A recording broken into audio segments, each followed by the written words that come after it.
Hello, mentors. Welcome to our podcast series, Mentorships in Education, brought to you by Just Education at justeducationfirst.com. I am your host, Judith Epstein. I am very excited about the wide range of experts who have volunteered to give up their time and expertise. They will share their innovative ideas, their exciting perspectives, their rich resources, and their research with us. Please continue to delve into these topics on their websites and with your legal counsel, healthcare provider, and education professional. Our guests will have information that will be relevant to mentors supporting struggling students, parents, teachers, administrators, legal support, and health professionals. We will address all levels of education with issues that affect academic performance. Our goal is to open discussions and introduce a variety of approaches to those searching for information in a free venue. So mentors, let me introduce our guests for today. Welcome, mentors. Thank you for joining my guest and I today. I want to introduce you to J. David Hall. He has a rather personal interest in working with the neurodivergent community. He's been called an optimist when it comes to guiding the neurodivergent community as they find their place in society. And he does all this through his business, Neuro Guides, Life Guides for the autistic community. When you listen to David speak about employment in the autistic community, the neurodivergent community, you're going to be shocked at how few of its members are employed and how few in the business community are comfortable in investing in hiring members of the neurodivergent community. And it's necessary. People in the neurodivergent community need to be employed. It's necessary for them for the financial independence, for healthcare, housing, and daily necessities. And if employers are not schooled in the advantages of working with this group, then employers will continue to be skeptical about the commitment of hiring because they don't understand what those expectations are. And I want to mention that David has a blog that I've been perusing a little bit as I've waited to do this interview. And I'm going to quote some things from it later, but I will say that his site is very well written, and he addresses in his blog many questions that target information that we who are researching to try and support those in the neurodivergent community, he addresses those concerns. So it's one of the best that I have read. David, welcome. Thank you so much for joining me. It's been a little bit of a challenge for both of us. We've had other things going on and happening, so we scheduled and rescheduled a few times. So I do appreciate your patience and your persistence. David is from the state of Washington, and he's a corporate diversity consultant, a doctoral student at the Seattle University, and founder and CEO of neuroguides.org. He's a key speaker in many instances and has been called on to talk about the anti-racist component of working with people in the autistic or people on the spectrum. He has been called an optimist. He has a very personal interest in working with people in this community, as he will explain to us later. Please go on the tab on the website, and you'll be able to get more information about David and his Neuro Guides. He's been partnered with neoclassic.com, a not-for-profit writers platform that documents the autistic experience through the lens and work of autistic individuals. So there is a lot more about David. He has a lot to offer, and it would behoove you to explore a little bit on your own about what it is that he's doing. I'd like to take a few minutes for David. I want to stop talking now because I want to let David talk a little bit about his personal interest in this, his how he got involved in this, and even perhaps as an adult, what his aha moment was when he discovered a few things about himself as he got a little older. So perhaps you can address some of those, David. Thank you, Judi. I really appreciate the opportunity to be here with you. You and I have enjoyed some wonderful dialogue so far, and I am very pleased to be able to be inclusive of a larger audience. So I thank you for the opportunity. My background in the neurodiversity movement, the neurodiversity field, we've only had that name, neurodiversity movement, since Judy Singer coined the term neurodiversity some years ago. And this movement sort of coalesced around the idea that not necessarily that neurodivergent persons have special rights or somehow in competition with neurotypical thinkers, but that they ought to be included, that there actually ought to be inclusivity. Neurodiversity, quite simply put, is everybody. So if you are living on planet Earth and you are breathing, you have respiratory function, you are neurodiverse. All of us live in a neurodiverse world, like biodiversity, right? Right outside my door, I have my friends, the birds, and they're part of the biodiversity. Lots of different types, but birds are birds. So neurodiversity. Then we have neurodivergent, autistic, and other people, including dyslexics and other people, whose neurological pattern is at variance. We're neurovariants. We're different from the neurotypical majority. And so where did I intersect with this? Well, following the birth of my first child, I sensed that something was extraordinarily different. And at the time, I thought wrong with my first child. And as a parent of an autistic person, I listened to some really spectacularly bad information, and in this desperate search for answers for what I should do next, etc. And a little did I know I was already becoming involved in what I'll address later as the deficit model of thinking. And so along came my second child and third child, and autistic diagnosed, diagnosed autistic. And so my own journey was very much shaped and formulated by those experiences as a parent of an autistic, not just one, but 3 autistic children. And fast forward a bit into about 4 years ago, and I was in a transition moment with my career. I've worked 20 plus years in the private and public sector. And I was at a crossroads moment with my career, and I asked myself, what is it that you want to do? Do you want to just go back and work for another organization and do good work internationally, et cetera? Or do you want to do something unique? And so as I asked myself that question,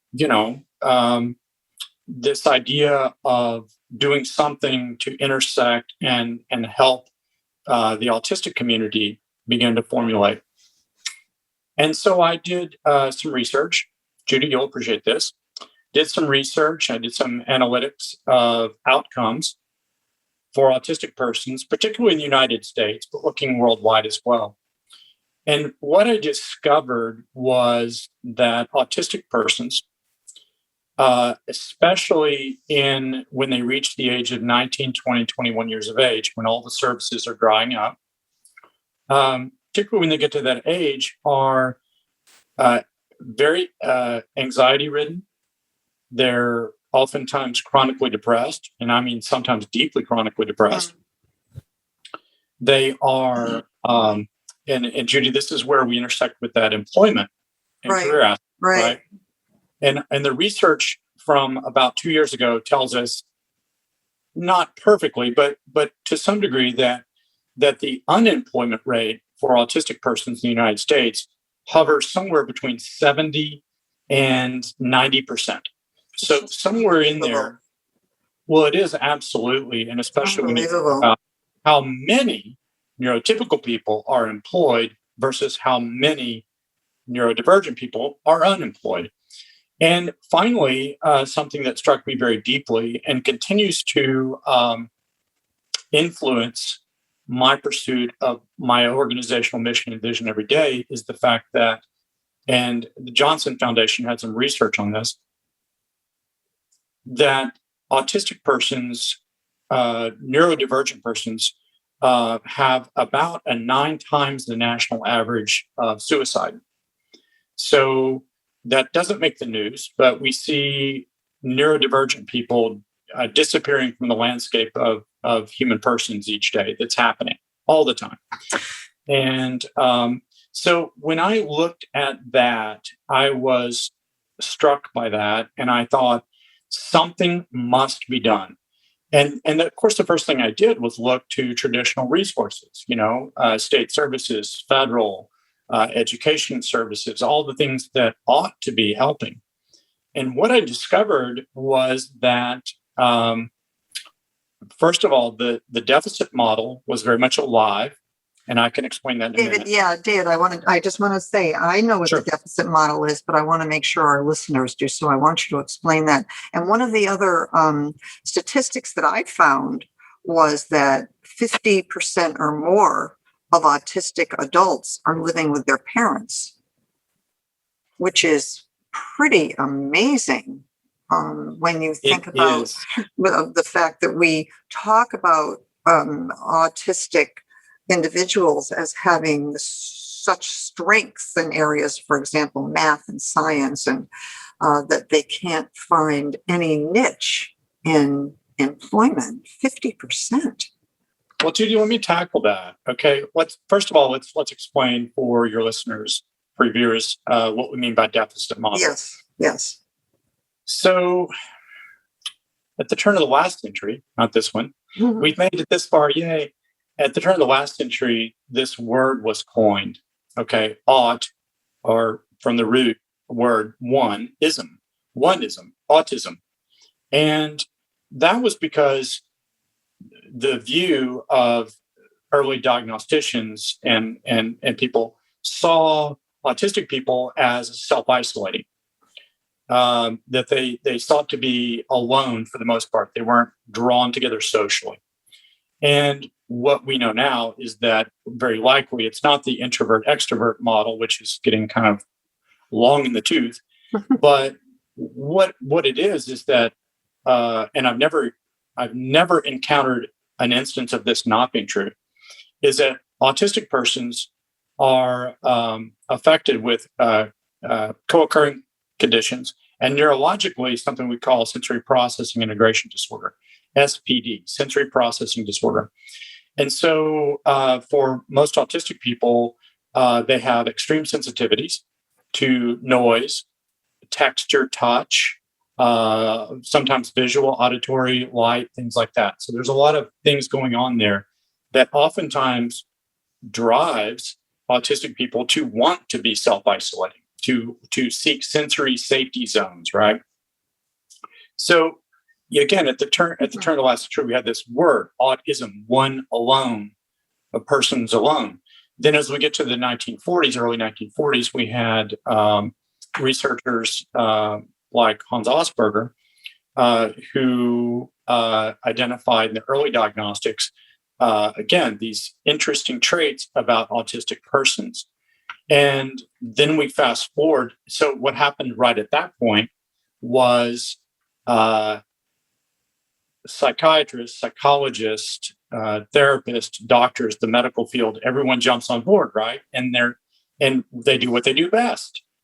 And I don't know about you, but I like it when a medical doctor sees a deficit. If my wrist is broken, I have a deficit.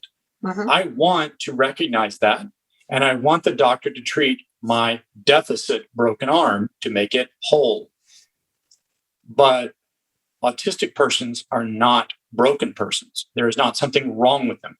But regardless of that, at that point in history, the medical model, the psychiatric model enveloped autistic persons and said, we can fix you, we can treat you, we can make you normal, we can give you medications, therapies. And sadly, today we see the offshoot into things like ABA and shock therapy and things like that still goes on today. So we're going to fix you. Autistic persons don't need to be fixed. I'll address that later. I will stop at this point and say something because this is probably a question that's on the back of people's minds. Yes, David, but I know Billy down the street and he's autistic and he can't even barely go to the bathroom by himself. He can't do things, right? There are a minority of autistic individuals, diagnosed autistic persons, who are also IDD, intellectually disabled. They have cognitive disabilities. It's a minority. I listened to someone on CBS News last week say this 30% figure, which is absolute hogwash, because you have to have a control group, right? You have a control factor. I'm just learning statistical analytics, but you can't say how many people if you don't know how many autistic people there are in the world. We don't know. We don't have any idea. We've estimated it to be the millions, perhaps the tens of millions. We don't know. But we know that based on what evidence we have, that it seems to be a minority of autistic persons are intellectually or cognitively disabled. And just like there are a certain minority of non-autistic persons who are cognitively, intellectually disabled. And they need special support. They need understanding. They need care. They need intuitive caregiving. They need a lot of things for those special support needs that they have, right?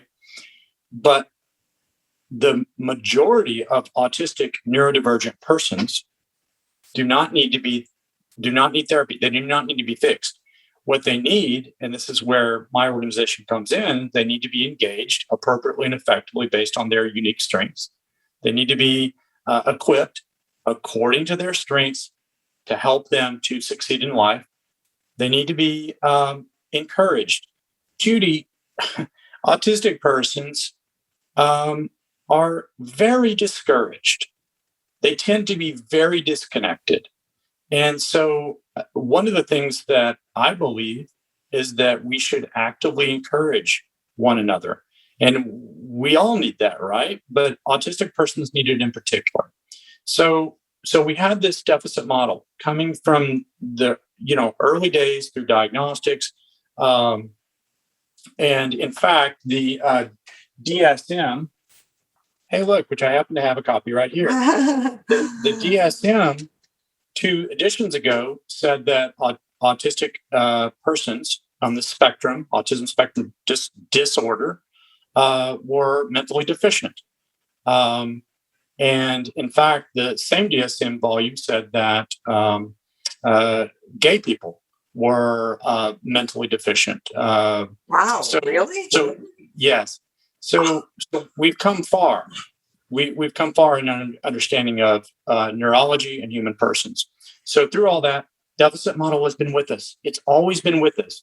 And everything we do has been affected by that. So what we're doing with Lifeguards for Autistics, Neuro Guides, is we're working in a reverse order. So I'm going to stop you for a minute because I want you to back up a little bit. You've given us a great foundation of information so that we understand what's happening in the neurodiverse community and with autistic kids and adults in specifically. But I want you to talk about how you decided you were going to, we know what the problems are. How did you decide that you were going to address the solution? What have you created and what does your service provide? How do you do that? There's a lot of information there and I'm going to tweak it a little bit as you start talking. Sure. So let's address how do we intersect appropriately those, as I mentioned earlier, those negative, terribly negative outcomes for neurodivergent persons. So how do we intersect those? First of all, by understanding that deficit model. So what is required is perhaps, I guess, culturally counterintuitive. to seeing persons as broken, ruined, etc. We want to build on strengths. So every person that my organization works with, and our coaches work with, use the Strength Finders model. We assess each person's strengths, and then we formulate strategies for forward journey, whether it's jobs, social, relational, etc., based along the understanding that everyone has strengths. So our engagement, we call it E3. It's our methodology. Our engagement model is predicated on that understanding. So when we engage persons, we're doing it in a unique way. So the treatment therapy model says that there's this formula, right, for every human being that's being treated and fixed. And so you do A, B, C. Well, what we do is we say, no, based on the strengths, based on the individual's unique needs, they need alternative approach. Okay. I like to tell people that historically there have been many autistic people, millions throughout history. Some of them well known, some not well known. If we do a bit of, if we take the liberty of a little bit of reverse diagnostics, we can easily say that a guy named Albert Einstein. I was going to say him, Albert Einstein. Right? Yes. Right. Well, it's such a fascinating life. And if you learn some little things about him, you start to see some when we go to this engagement part, things like, he never really wanted to tie his shoes. You're like, well, wait, the guy who's like helping us get to the stars couldn't tie his shoes? Right. No. And he didn't need to, apparently, because he was pretty good with math. So we need to engage along the unique lines, along the unique needs, and our equipping, the second E, of autistic persons needs to be done in an appropriate way. And I want to address something too, right here. Something, Judi, you mentioned, and it's sort of the elephant in the room for lots of parents. You mentioned the statistic, 50% approximately of autistic persons live at home. Yeah, right. I believe, and I'll state here clearly for the record, that autistic persons, neurodivergent persons, need appropriate and effective life skills. They need to be able to function in today's world. However, we have a problem, and we don't talk about it in the United States, particularly here in the West, where we talk about independence. So independent living, right?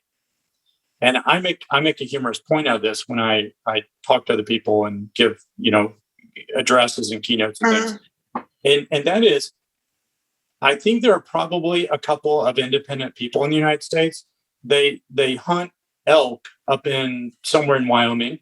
They live in a cave somewhere off on the West Coast. They don't need anyone. They are independent. Right. The reality is the rest of us. Okay. I do my hunter gathering at Safeway. Okay. I need someone to fix my car.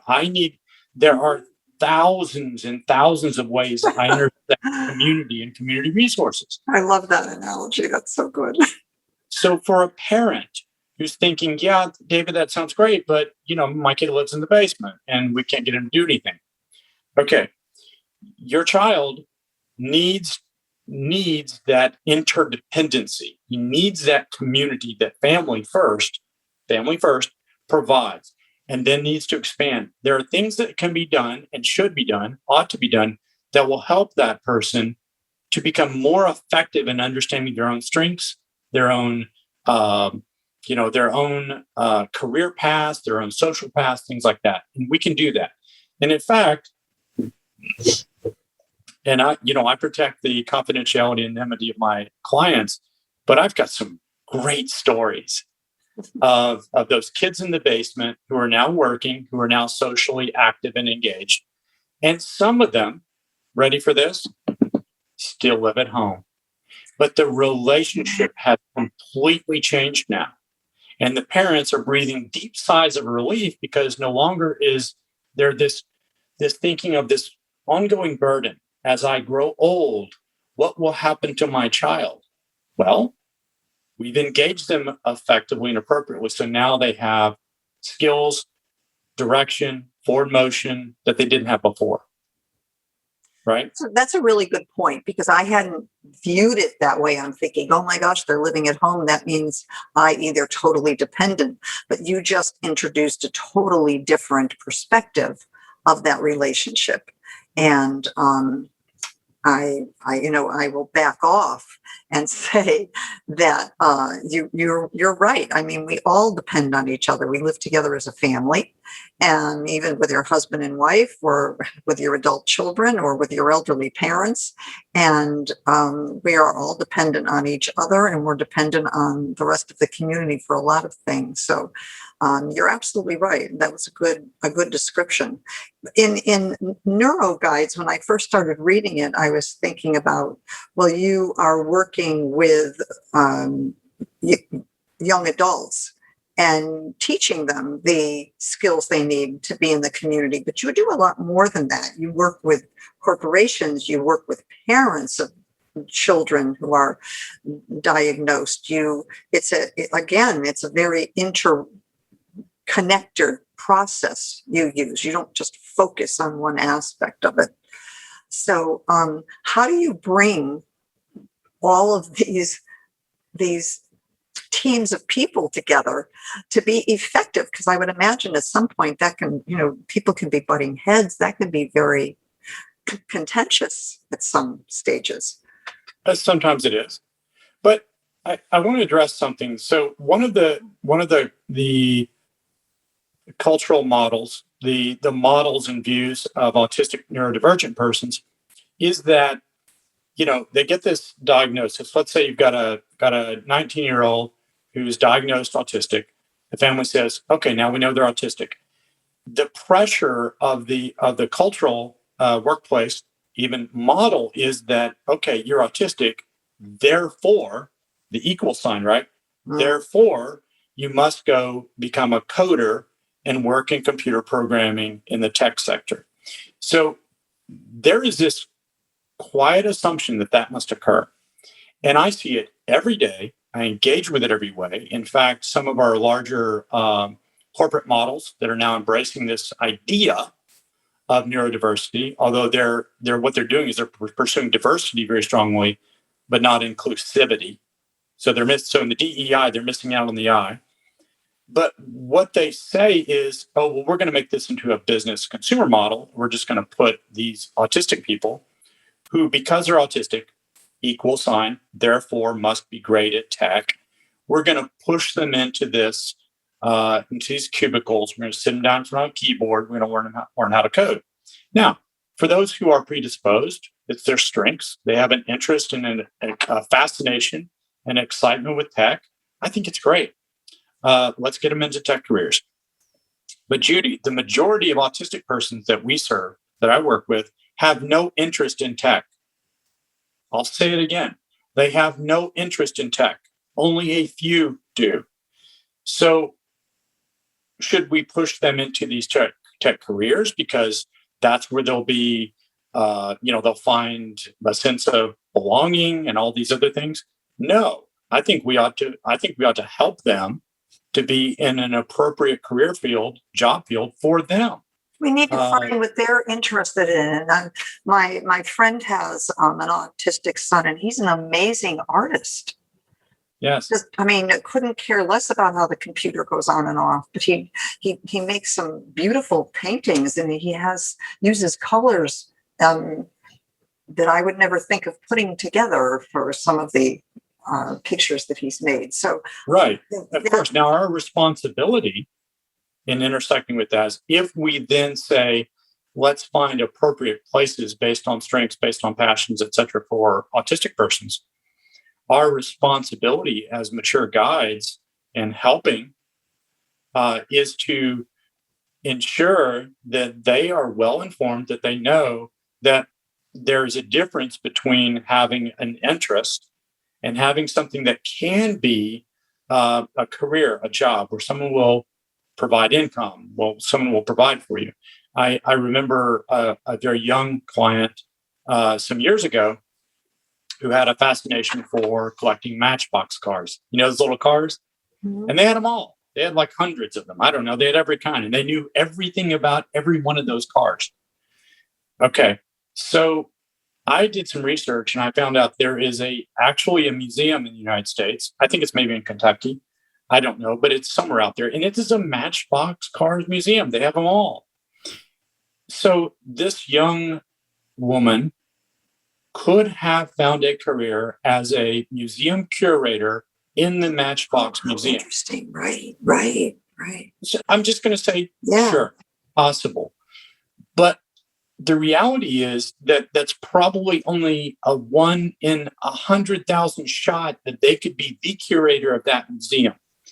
So we have to be responsible and realistic to help guide people towards things, jobs, occupations that will help match their strengths, match their interest, and yet will fit into a workplace model that they can be paid for. It's not something that's just such a unique hobby. You know, they collect owl figures.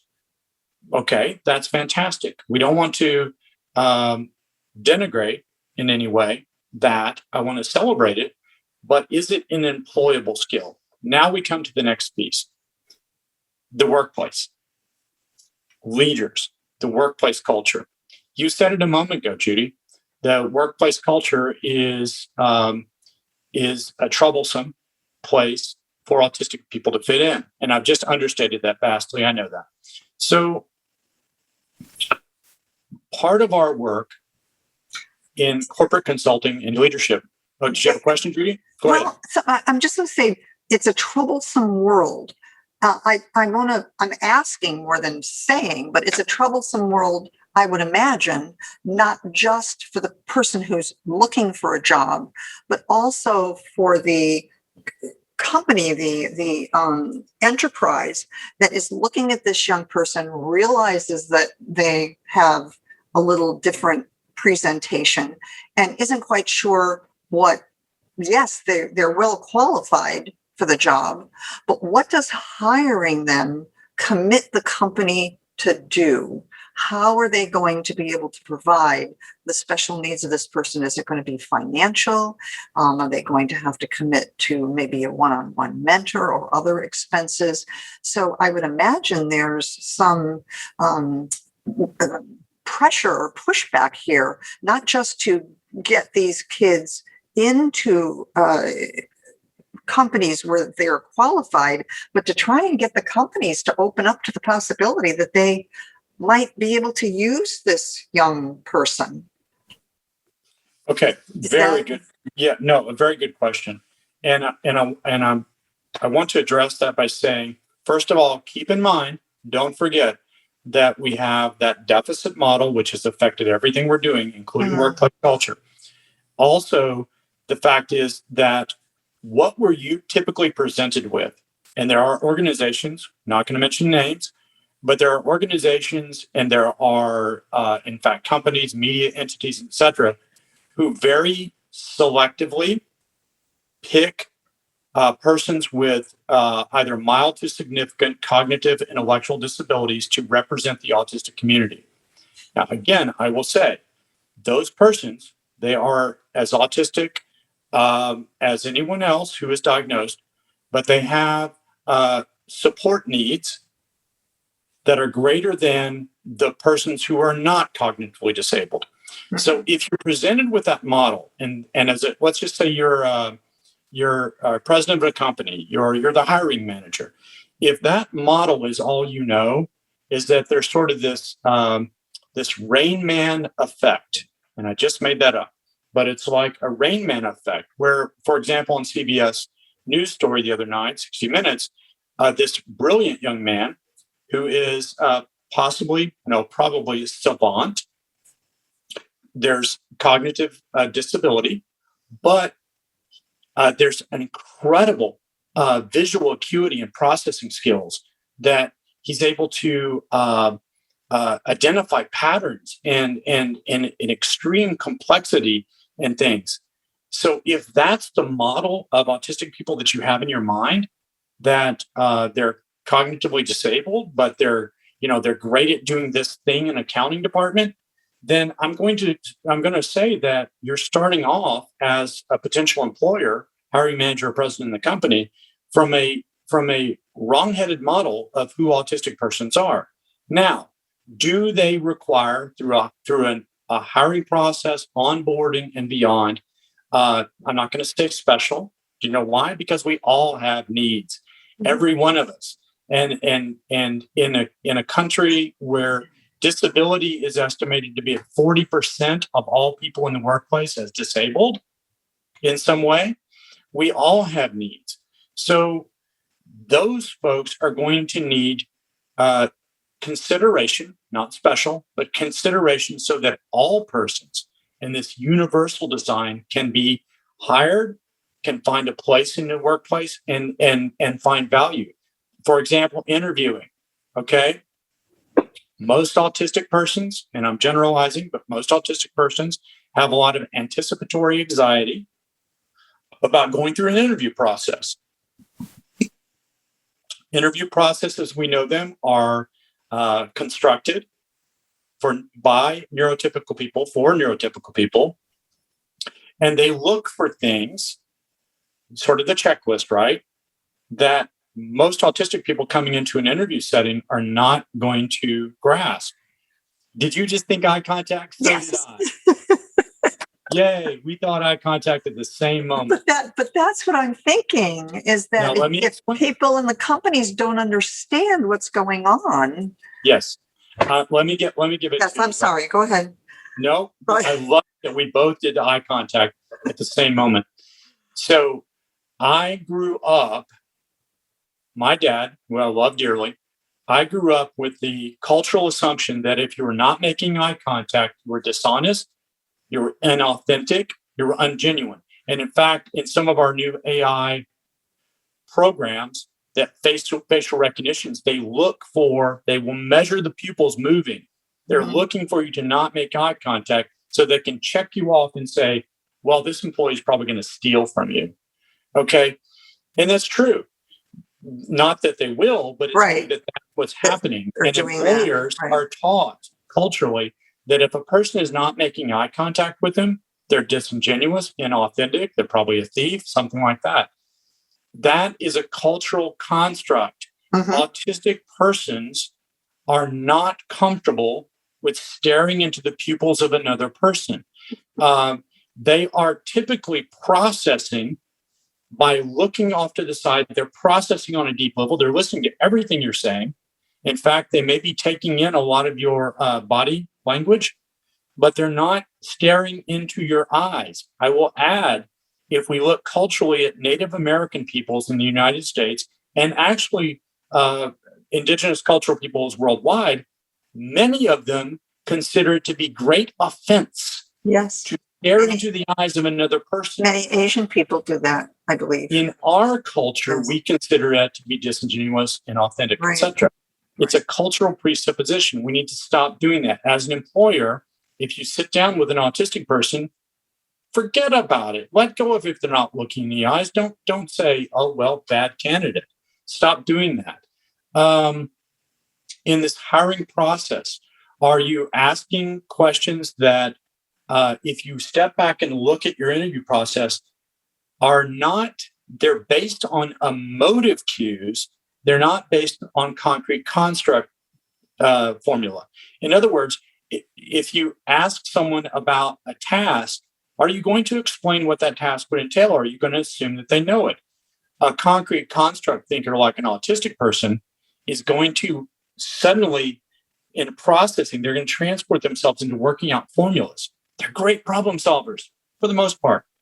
So are you going to honor that in the interview process? Are you going to look for things? And we've developed, and working with my partner, Marcy Champy, with Spectrum Suites, who has developed universal inclusivity design in hiring and onboarding and beyond, are we going to be able to reformat our hiring so that people are not excluded, right? And we don't have to live with the baggage of those old models. Do you do that with companies? Do you go into companies? I'm kind of interested in what specifically you do with corporations. Do you do work with the administration or the hiring departments, or do you work with them? Do you work with groups of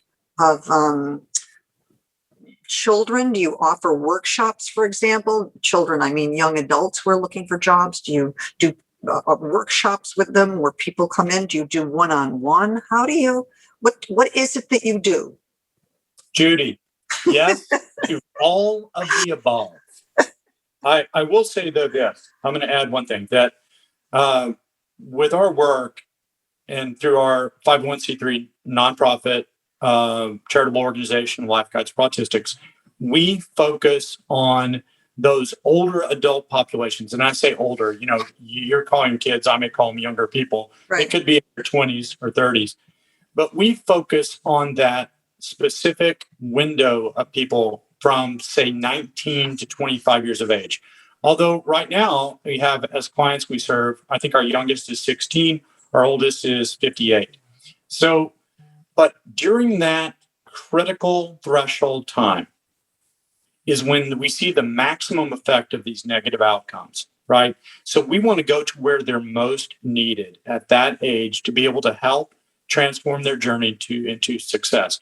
When we work with corporations, we have worked with hiring managers, we've worked with HR departments, we've worked with CEOs, we've worked with staff teams, we've worked with groups, we've worked with so many people. The first thing we need to do is help these folks to understand, again, that diversity is having everyone there, but inclusivity is having everyone engaged. And so how do they go from a model where they say, oh yeah, I think Bob down in accounting is autistic, to saying we celebrate different minds because it makes our company stronger and we can sell more stuff, whatever, right? We've got to bridge that understanding from that diversity, everyone, to inclusivity. And how do we put together the mechanics that help them work? And every company is a bit different, but there's a lot of similarities. There's also we need to get the autistic guy down in accounting because he's good with math, or we need to get the guy down in accounting who's good with math to come up and take a look at this and not label him as the autistic guy. Yes, Judi. And why do we do that? Why do we label like that? You know, this is autism is a neurological difference. It's different. It's a variance. It's a different way of thinking. But let me just ask this question. So it's a subgroup, right? It's a neurodivergence. What if we in a company? What if the president of the company came into, got everybody assembled and say, you know, we're going to take this group of people and we call them Black people, and we're going to take them and move them over into this special department. And we'll give them special things to do, and we're going to have people that work with them specially to help them to be more productive. If you tried to do that, it would be catastrophe. Okay, why is it that we do that with autistic people? Why do we take neurodivergent autistic people and create special things to do for them and special categories and special this? Why do we do that? Because we have a preconceived idea of where their strengths are, and we think we're doing the right thing, but we're putting them all in one basket without taking the time to understand what their strengths are: art, music, math, science. It's just the autistic kids down in special ed or in the math department. Right. That's exactly right. That's what we're doing. Yes. And what's happened is it's affected the entire model of the workplace culture. And so we need to stop doing it. I'm going to add one thing that I think you probably have on your list to bring up. And I think it's probably a good time to do it. So let's go back to my own personal journey. I'm a parent of 3 autistic persons. And so I launched this organization, right, to provide service and help and support, equip, engage, and encourage autistic persons. A year and a half after I launched my organization, I was having a dialogue discussion with a good friend and colleague, Tara Vance, who is the founding editor of neuroclastic.com. Great resource. You mentioned it. And Tara said to me, she said, we've all read your writing, we've seen your videos, etc. How long do you plan to go on pretending to be neurotypical? Right? And that same expression for me, Judi. I was bored. I thought to myself, well, no, that's silly because, I help autistic people. I'm not autistic myself. So she gently goaded me into taking the RAAD-S, which if anybody wants to write that down, it's capital RAAD-S, which is available as a free resource online. It's the first of 3 or 4 diagnostic tools that are used by neuropsychiatrists and others to diagnose autism, ASD. So I thought to myself, hey, look, I just have to score a 64 or below a mean score to be able to be neurotypical, or I'm not autistic. And I scored, I think, 159. So you never said that to me before. Yeah. Wow. Yeah. So, the truth comes out. Yes. Yeah. So then I pursued formal diagnostics with a neuropsychiatry group, and 6 months later, I'm diagnosed autistic. What you're seeing from me is decades of practice. I practiced looking in the mirror. Making eye contact with myself, then others. I practiced to be the best normal, neurotypical, quote unquote, that I could be. Autistic people all over the world, in workplaces and everywhere else, in people's homes, everywhere, exert enormous amounts of emotional energy and life energy to be a good chameleon. We call it masking. They pretend to not be who they really are. And the toll of that, personally, I'm going to tell you from a personal perspective, is very steep. So we do human beings a lot of good and service by embracing their unique minds. That is a good segue into one of the quotes that I took out of your blog that I want to ask you about. One of the quotes, because you say in one of your quotes that there's a great deal of buried pain. That is a quote. And I would like you to talk about that in conjunction with the wonderful grandmother story that do you remember that? I do. Addressed on one of your blogs? I know which piece you're referring to that I wrote. So that in particular was about unmasking and what I call unpacking. Right. So unpacking is after someone is diagnosed, typically someone later in life, and they look back and they start to put all the pieces in order. Why did I behave that way? Why did I do this? Why did people do that to me? All of these things start to unpack and reformulate and move into the right place. I believe that you're referring to my grandmother, Catherine. And many years ago, she's passed on now, but many, many years ago, as a child, I had a fascination with trains. And she did something very extraordinary. Now, at that time, I guess you could get away with it. But she climbed down in Chicago. She climbed down off the concrete barrier onto the tracks, lifted me down on a train that at this point was the old locomotives. And she allowed me to touch it and look at it up close because she knew that I had a unique way of looking at life. She didn't understand what visual processing was, autism spectrum disorder, sensory processing integration issues, any of that. Didn't matter. She knew that I had a unique way of looking at life. So she was someone in my life who intersected with that unique way of looking at life. Do you remember the quote that you used, the words that you used in describing your feeling of touching the train and being in that experience? Can I quote Yes, you. remind me, please. You said you were lost in wonderment. Mm.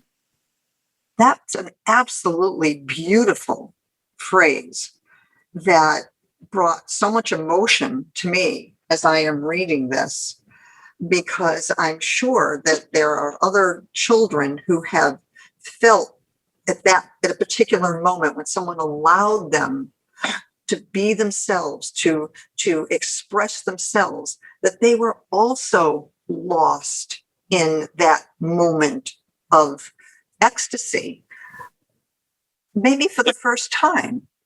Yes.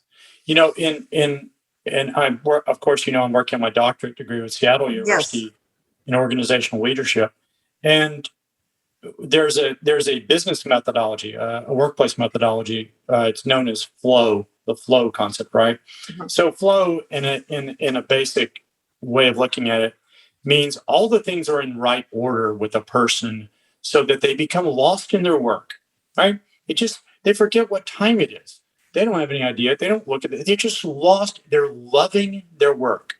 So you can imagine, for, let's say, a visual processor, an autistic person, and this sense of being lost in wonderment, they become lost in the detail, in the spectacular beauty or detail or pattern of something. This is not a strength. This is not a weakness. In times past, we may have heard the word daydreamer, right? Just a Mhm. dreamer, just someone who, they get lost. They're not on Mhm. focus, not where they're at.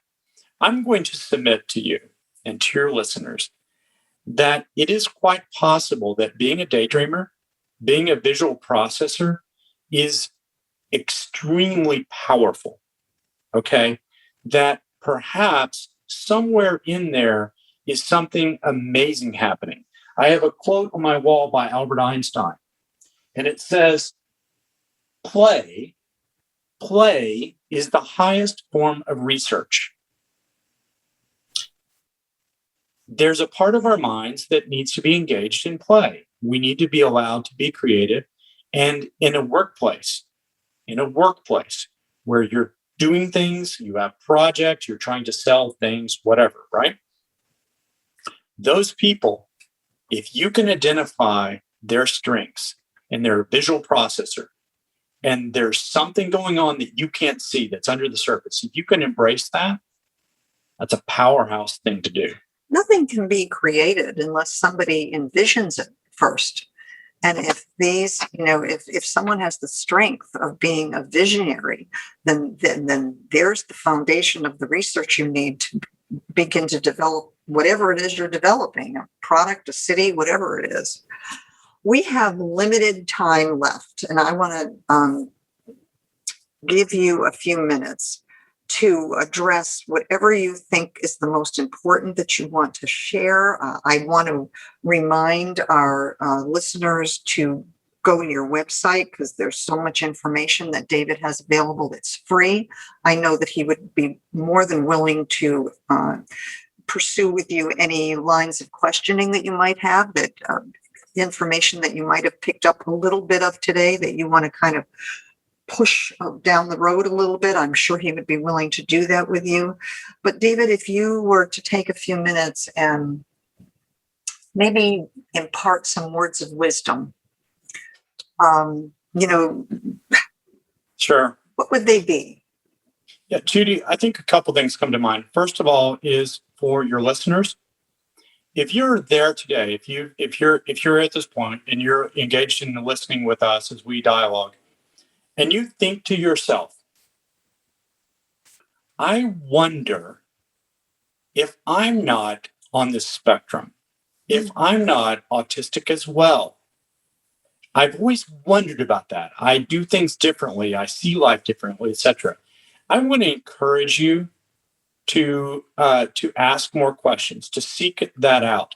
In the context of my work, whenever I work with families or parents, I always know this one thing going into these conversations, that if you have a child on the spectrum biologically, the odds are, I'm going to say 100%, but the odds are that one or both of the parents is on the spectrum themselves. Now, they may be masked, They may be hiding it. They may be undiagnosed, but they're on the spectrum themselves. I've never yet seen that not to be true.